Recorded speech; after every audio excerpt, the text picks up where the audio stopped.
Welcome to Rise Unwind. Every week on our show, we bring you lifestyle tips, tricks, and more from all the people who know it best. And this week, we have this. Where you really want to match the title to the person's real-world hobbies, their interests, their passions. So, all that and more on Rise Unwind.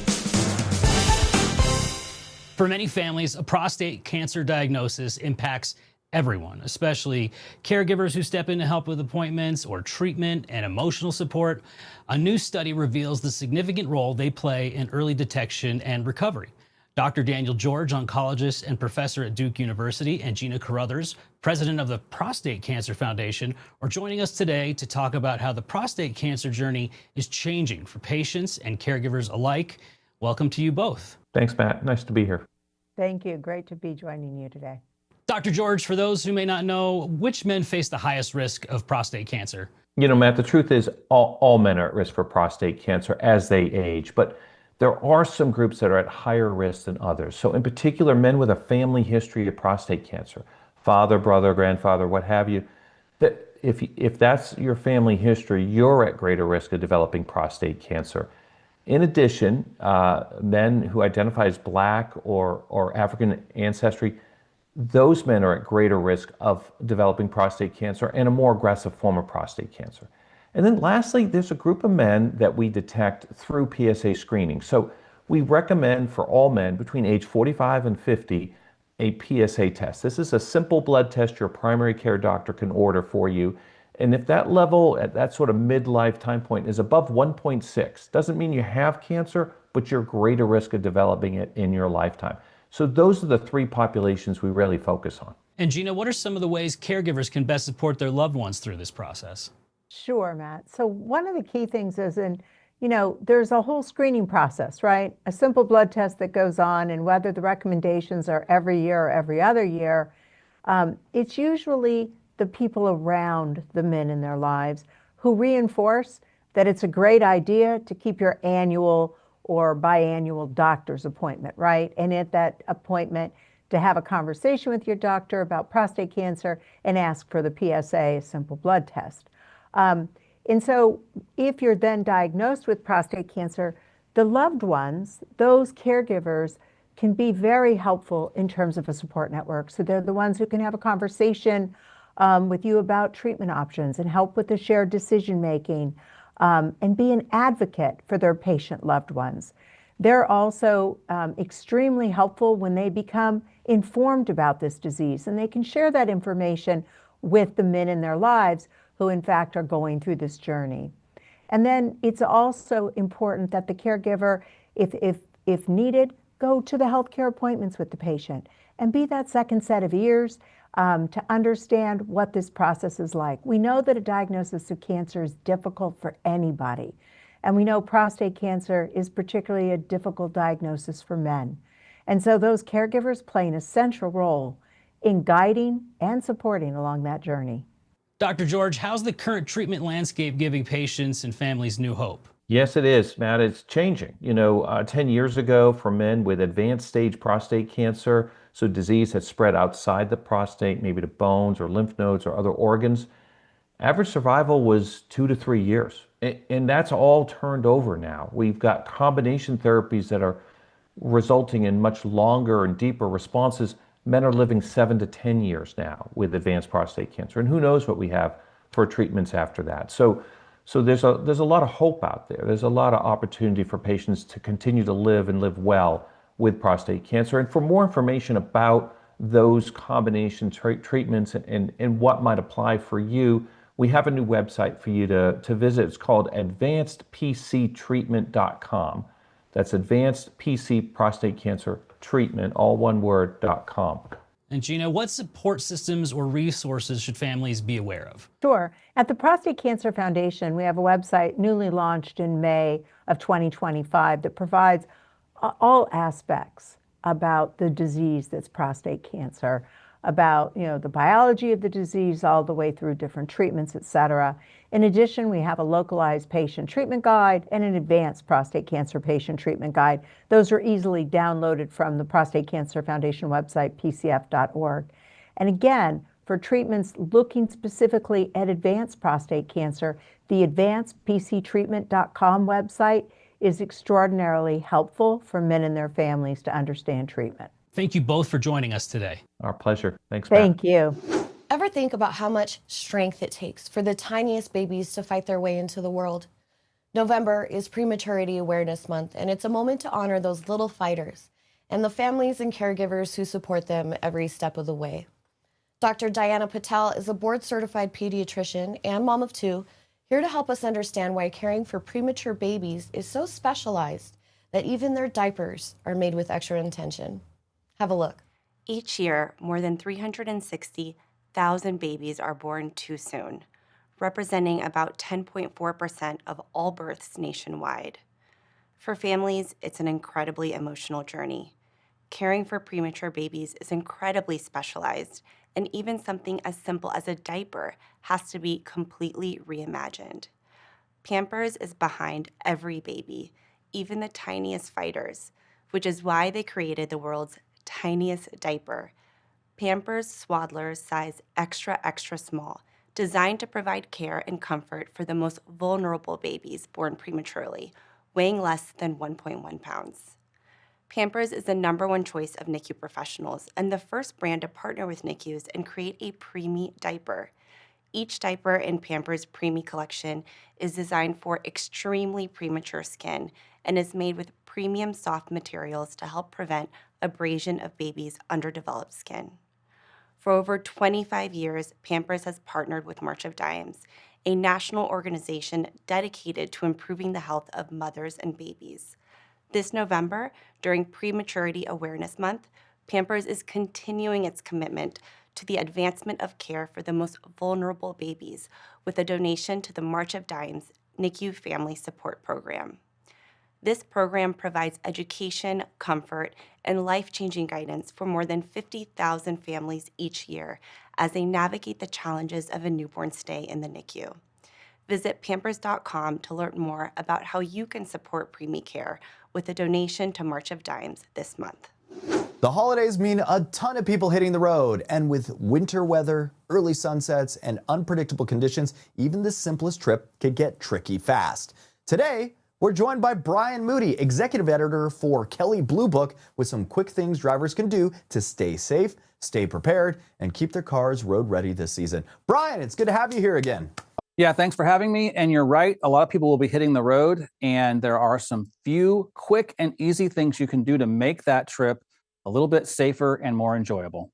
So what are some of the must-have safety items that you think every car should have pretty much before heading out for a holiday or winter travel? Right, I always tell people to pack this kind of stuff before you even start putting the luggage in. You can see we have some things here. Bring snacks and water for everybody. Make sure you bring charging cables for everybody's phone. That can mean different connectors if not everyone has the same brand of phone. It can mean that just bringing a cable for each phone in the car, even if everybody does have the same brand of phone. Things like an ice scraper or a tire pressure gauge are also good to bring. Those kinds of things, you can just leave it in the car and probably you'll never have to use it, but it's there just in case.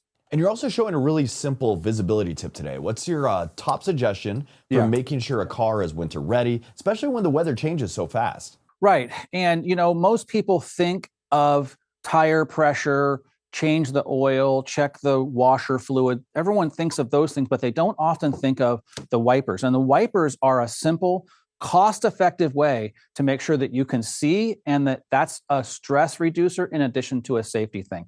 These particular wipers are Rain-X wipers, which, by the way, is the #1 consumer brand in the US. And one thing that's important to note is that they have an exclusive feature with these wipers. These are called Latitude 2-in-1 wipers. The reason it's 2-in-1 is because it works like a wiper, as you would expect, but it also puts a coating of Rain-X water repellent on the windshield as they work. That's an exclusive feature. By the way, they're super easy to install. I'm going to show you right now how easy it is. There's a little door right here. You just open the door. This is the car. So you would take the wiper and then you would stick it in there and you just cinch it down and then you close the door and that's the end of it. Like, it's that easy to do. And that's about, what was that? Just a few seconds per side. It's easy to do. It's cost effective. And having a smudgy windshield is not only unsafe, it just can add stress to the driver. You don't want to be stressed. You want to be able to participate in the road trip fully and, enjoy yourself. I just replaced mine actually a few weeks ago. It was really simple to do, and they have a little book over at the store that you can just find your car, find the size you need. Takes a couple of seconds. So, or just ask. I have something even better than that. What's that? You go to rainx.com and you put in your car, and it tells you the size right there, so you don't have to go looking up in the little book. I know what you're talking about. I used to work at an auto parts store, and you go over and look in that. Listen, I hate to say this, but as you age, you might have to bring your glasses to look it up in the little book. But you can just go online and put your car in, and it will give you the exact wiper that's right for your car. And that way, you know you're getting the right thing. You don't have to rely on your own smarts to do it. And that works. And also, what about road trips that get messy? Any tricks or keep the car clean, organized before these long drives? Yeah, we have some products here from Rain-X that are also helpful on a road trip. I always tell people, clean your car out before you go on a road trip. I do that myself because the clutter or the old stuff makes me feel uneasy. I just don't like it. But if you use one of these products, there's upholstery and carpet cleaner with repellent and leather conditioner with repellent, right? It's a protectant. And the repellent part is that it keeps stains, spills, all that stuff from bonding into the carpet and the material. Our car interiors are much like our home interiors. There's cloth, there's carpet, there's leather. By doing this, it's easier to clean out afterwards because those things that were spilled, kids are going to spill, adults are going to spill, that's just part of life. This reduces the stress of worrying, oh, I just ruined my such and such. And when you use these repellent type of products, it makes the car worth a little bit more when you go to sell it. At least it can if you continue to use it and keep the interior looking almost like new, even though you've been using it the way a minivan should be used. And for anyone planning travel or wanting to learn more about these winter prep essentials, where should they go? Go to rainx.com and you can find lots of helpful information there, including the wiper finder that will help you find the right wiper for your exact car. Brian Moody, you are the man. Thanks for joining us today. Thank you. You know, it's not just the kids asking for video games this year. The average gamer is now 36, and more adults than ever are getting into the action. From family favorites to major new releases, gaming continues to be one of the biggest holiday trends out there. So joining us to break it all down is Scott Steinberg, tech and gaming expert, with a look at what's hot in the gaming this season. Welcome to the show, Scott. How are you, my friend? I'm doing great, Dan. Happy holidays. Hope all's well on your end. It's doing okay. So happy holidays to you, my friend. I don't even think we have to go into the numbers because that doesn't. We all know gaming isn't just for kids. I grew up with it. So why do you think it's not just adults, but everyone is picking up a controller? Yeah, we really are seeing that gaming's becoming a universal hobby. I think a big part of why adults are playing is for the same reasons as kids. They want that sense of fun, escapism, camaraderie, maybe even connection with other players.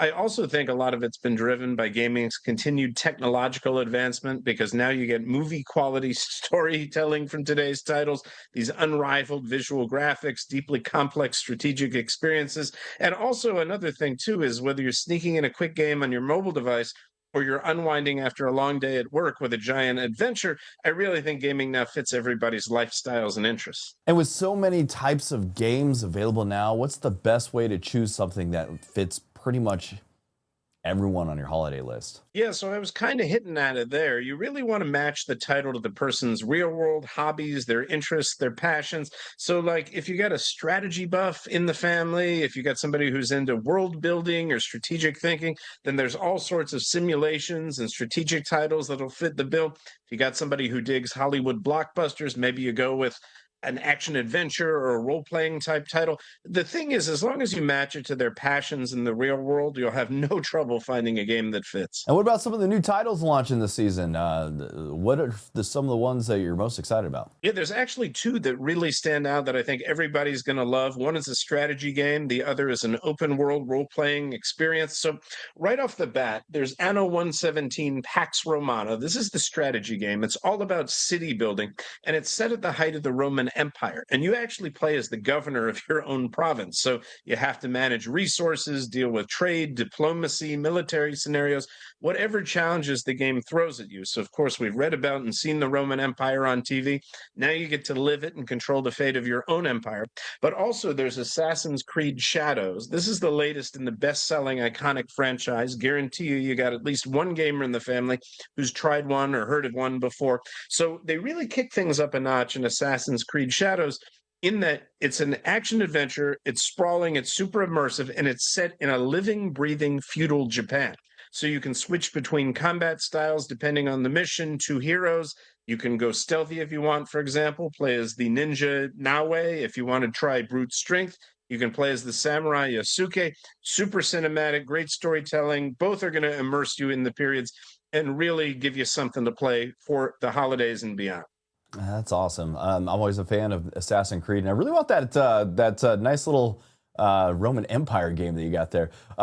When can you expect to get our hands on those, my friends? Actually, the nice part is you can get your hands on them right here, right now, today. And in fact, you want to be keeping an eye out for different steals and deals throughout the holidays. Rumor has it, a little birdie told me, for example, that Ubisoft will be doing a limited time markdown on the console versions of Assassin's Creed Shadows. Oh, that's awesome. All right, where can people go for more information, stay updated, and probably get some of these latest gaming trends? The first place I'd hit is ubisoft.com. That's ubisoft.com. You can see game trailers, get deep dives on all the titles. You can even grab some downloadable content if you want some extra adventures as well. All right, Scott, now you know what to get me for Christmas, my friend. Well covered, Dan. I appreciate it. We'll talk to you soon. Scott, thanks for joining me today. Happy holidays. Take care now. Holiday travel season is kicking in, and unfortunately, so is aggressive driving. A new study finds that almost every U.S. driver has engaged in it, and that's contributing to more crashes and higher insurance costs. Here to break down what's going on and how drivers can stay safer is Ryan McMahon from Cambridge Mobile Telematics, along with Tamara Johnson from the American Property Casualty Insurance Association. Good to have you both here. Thank you. Thank you. Thanks for having us. Ryan, why are we seeing so many drivers admit to aggressive driving behavior? Yeah, I think that it's interesting when we look at really driving overall, there's this notion of safe or unsafe drivers, but really it comes down to safe or unsafe trips, and any trip can turn into an unsafe trip. When we look at aggressive driving, we see it showing up when drivers don't have enough time to react to what's happening around them. The driver has to react, and the next driver has to react even faster, and that pattern spreads through traffic. We see it clearly when distraction peaks in the afternoon. Drivers don't have enough time, and aggressive actions and reactions increase, which increases more risk for all of us that share the road. Ryan, even though some violations like speeding and distracted driving are trending down, is aggressive driving still a major factor in today's road safety issues?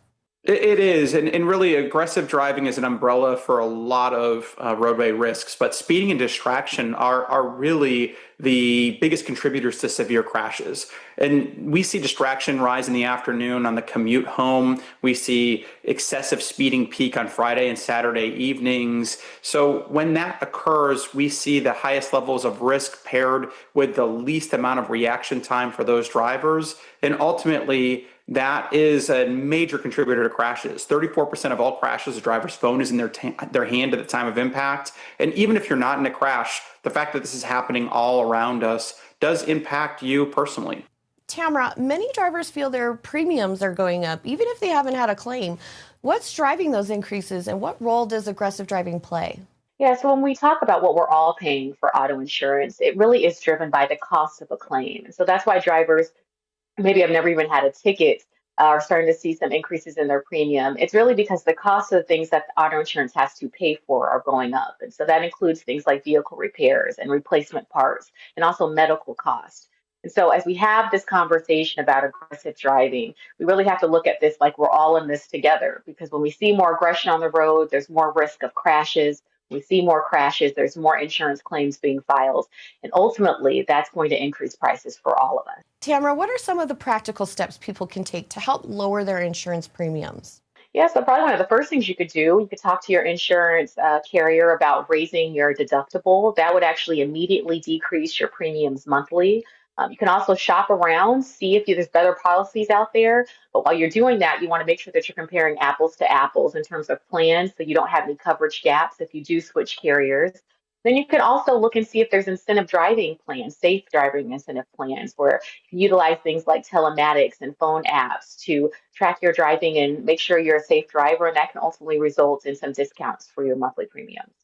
And when it comes to dialing back aggressive driving, what are some things drivers can start doing right away?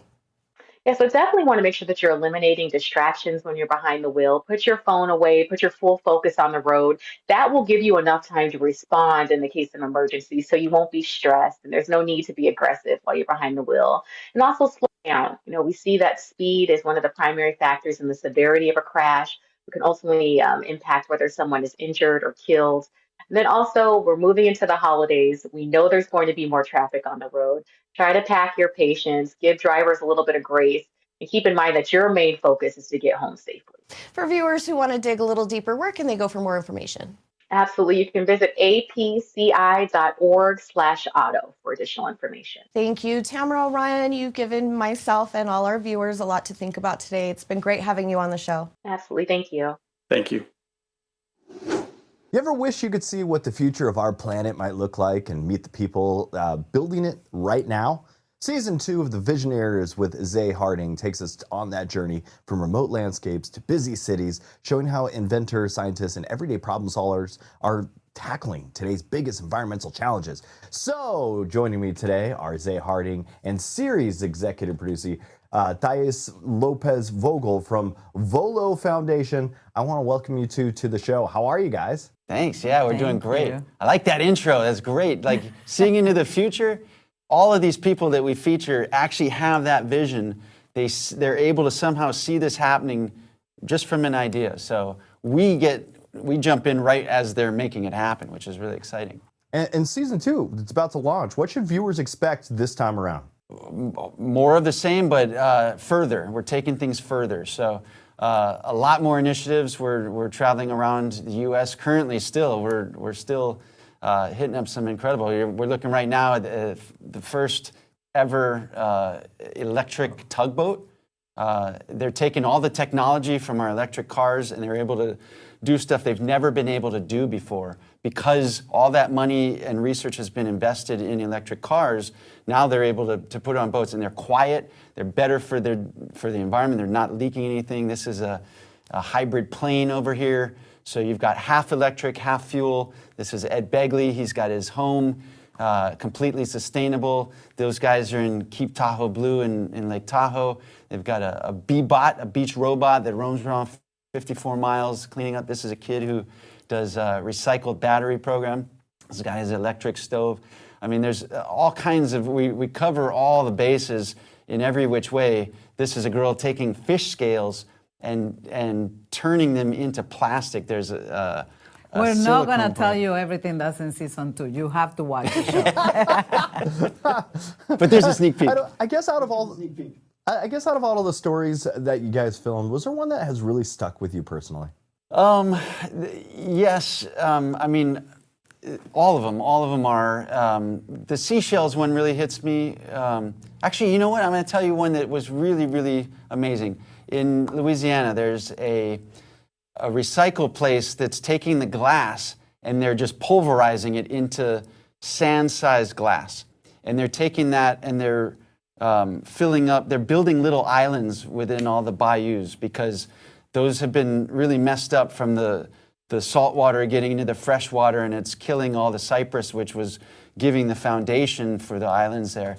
And they're able to use this glass to create a sand and rebuild these islands, and plants are growing in them. So it's really making the area stronger for storm surges, flooding, and what a great way to keep the glass off landfills as well. I love the ones that include the kids. I remember in season 1 there was a kid that was 12 years old that with a drone, one of his toys, he can detect the tornado coming into his town from 45 minutes before. So the kids are very engaged too in this show. We do feature a lot of kids, which is exciting because they don't know the limits yet, which is really empowering because basically they say, why aren't we doing this?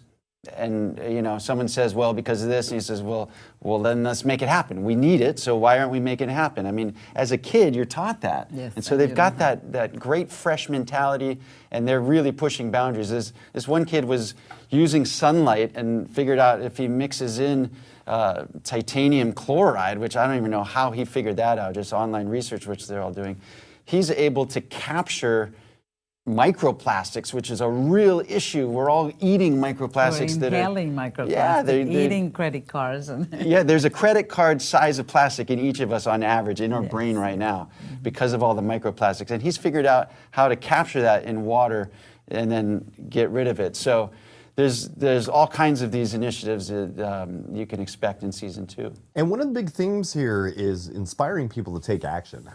How do you hope the show motivates viewers to get involved? Well, I think not only they're showing you, they're connecting the real solutions in real time with a hopeful, actionable results, and everybody can do it. So I think not only is an entertainer, the entertainer is very entertaining, it's a very upbeat show, and it can engage all the family, not only the kids and the adults, and it tells you you don't have to be a scientist or an engineer, you just have to care enough.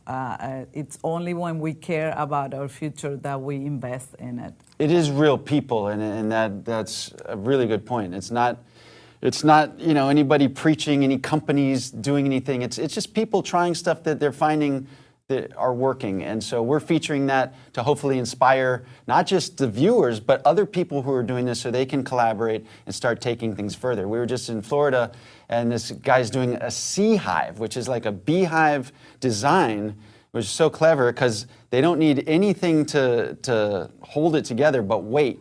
And they're using sustainable concrete, these designs that are hollow for fish to swim through. They've got holes in them to dissipate water and wave energy, and they put these right up at the bays, so it's protecting them from storm surges and flooding. They plant the mangroves on top of it. Yeah, it's creating ecosystems within. If it's not there, they're creating it, which is incredible. And they're teaming up with someone from season 1 who was doing sustainable seawalls, and they're working together now with 3D printing of this stuff. So it's really exciting to see the connection, and the collaboration. That's completely coming out of our show. And you guys shine a light on innovators who may not always get that mainstream attention.